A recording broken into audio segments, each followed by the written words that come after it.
खाने को नहीं दाने और अम्मा चली भुनाने।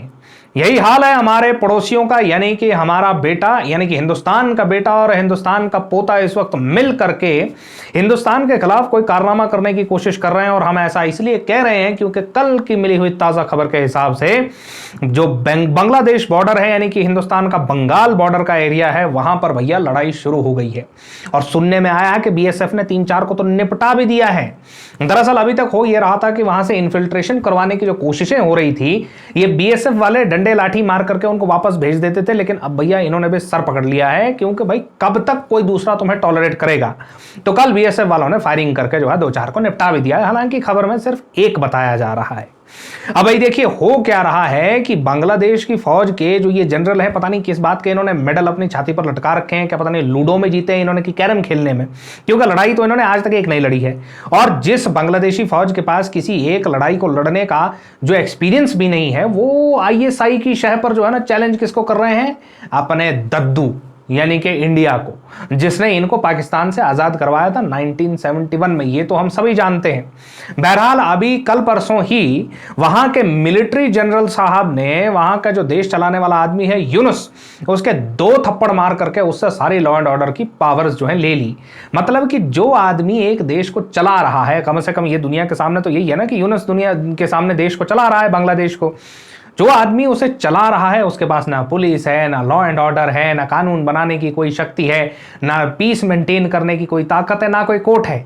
वाह, तो डिपार्टमेंट बचा क्या? चावल मांगने का। वैसे चावल से याद आया कि ये पूरा कारनामा करने से पहले बांग्लादेशियों तुम लोगों ने अपने चावल के भंडार चेक कर लिए हैं ना? नहीं फिर पता चले 2-4 महीने के बाद फिर चले आ रहे हैं कटोरा लेके कि बड़े अब्बू थोड़े से चावल दे देते तो हम लोग भूखे न मरते। क्योंकि अभी 4-6 महीने पहले तुम्हारे देश के प्रधानमंत्री जी, तुम्हारे राष्ट्रपति जी फिर आए थे चावल मांगने कि भैया वो थोड़े चावल दे देते। अडानी को रोज सुबह उठ करके गाली देंगे, लेकिन फिर उसके बाद शिकायत करेंगे कि अडानी बिजली नहीं देता।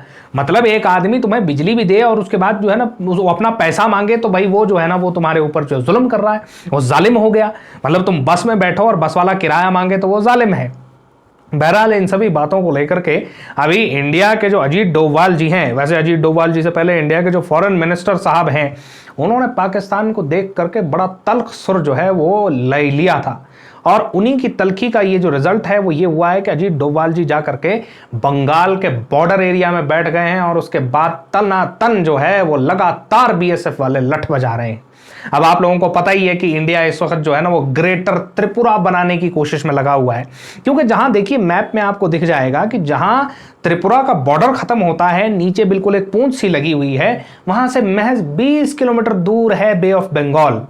तो लगे हाथ बहती गंगा में हाथ धोने के लिए भैया इंडिया भी लगा है कि सब ग्रेटर को इजराइल बना रहा है, कोई ग्रेटर अमेरिका बना रहा है, तो हम भी ज़रा थोड़ा ग्रेटर त्रिपुरा तो बना ही लेते हैं। उधर से अरक्कन आर्मी वाले इनको पीट रहे हैं, इधर से अब बीएसएफ ने मारना शुरू कर दिया। और भाई चिकन नेक के ऊपर तो जो हमारी प्रधानमंत्री सड़क चौड़ा करो योजना के तहत जो है वो चिकन नेक को भी लेने की जो कोशिश चल रही है वो बहुत जल्दी आपको नजर आएगी। हालांकि अगर सीरियस नोट पर हम बात करें तो इस वक्त हिंदुस्तान के नॉर्थ ईस्टर्न फ्रंटियर पे, यानी कि जितने भी नॉर्थ ईस्टर्न स्टेट्स हैं वहां पे, जैसे मणिपुर हो गया, आसाम हो गया, त्रिपुरा हो गया, मेघालय हो गया, इसमें से मणिपुर, त्रिपुरा और मेघालय में थोड़ा ज्यादा टेंशन है।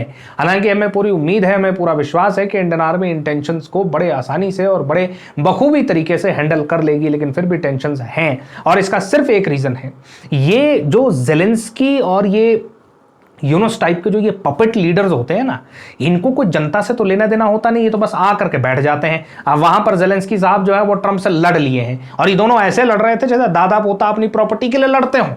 ये एक दूसरे से लड़ रहे थे, बहस कर रहे थे। मतलब इतिहास में शायद किसी ने ऐसा नहीं देखा होगा कि ये हो रहा है, और इतिहास में किसी ने ये नहीं देखा होगा कि भैया एक देश की प्रधानमंत्री भाग गई और वहां पर बाहर से आकर के एक चचा को बैठा दिया गया कि आज से ये तुम्हारे सरगना है। बहरहाल अभी यूनुस महोदय जो हैं और ये जेलेंस्की जैसे लोग जो हैं, इनको जनता की या देश की कोई परवाह नहीं होती। कल अगर इंडियन आर्मी उनके ऊपर मार्च कर रही, या बांग्लादेश का जो है ना रायता फैल जाए, 5-6 टुकड़े हो जाएं, तो ये दद्दू तो जा करके फ्रांस चले जाएंगे या जर्मनी चले जाएंगे या यूएसए ही चले जाएंगे वापस, और ये तो वहां जाकर के किसी यूनिवर्सिटी में इकोनॉमिक्स पढ़ाने लग जाएंगे। लेकिन नुकसान तो बांग्लादेशियों तुम्हारा होगा, और ये बात तुम्हें समझनी पड़ेगी। क्योंकि बांग्लादेश में कल परसों से दोबारा एक नया ड्रामा शुरू हो चुका है कि वहां का जो स्टूडेंट लीडर है जिसका कि महबूबा तो हमारी कश्मीर में है, जिसका कि वहां की जो शेख हसीना मैडम है उनको भगाने में बड़ा मेजर रोल रहा है। अब वो भाई साहब कहते हैं कि भैया मैं अपनी खुद की पॉलिटिकल पार्टी बनाऊंगा, और उसका कारण ये है कि उनको ये लग रहा है कि भैया ये हमने भगा तो दी शेख हसीना, उसके बाद ये दद्दू आ गए वहां से यूनुस जी, अब यूनुस जी 2026 तक बैठे रहेंगे। उसके बाद खालिदा जिया बिल्कुल तैयार बैठी हैं कि भैया इलेक्शन जैसे ही होगा मैं अगली प्रधानमंत्री। तो स्टूडेंट लीडर महोदय, डफली गैंग के जो सरदार हैं, सरगना हैं, ये अब सोच रहे हैं कि भैया फिर अगर खालिदा जिया प्रधानमंत्री बन जाएंगी तो मेरा क्या होगा। इसीलिए इनको अच्छा खासा मंत्री बना रखा था, पता नहीं काहे का मंत्री बना रखा था इनको, पर थे ये। वहां से रेजिग्नेशन दे करके इन्होंने अपनी पार्टी बनाने की कोशिश की है।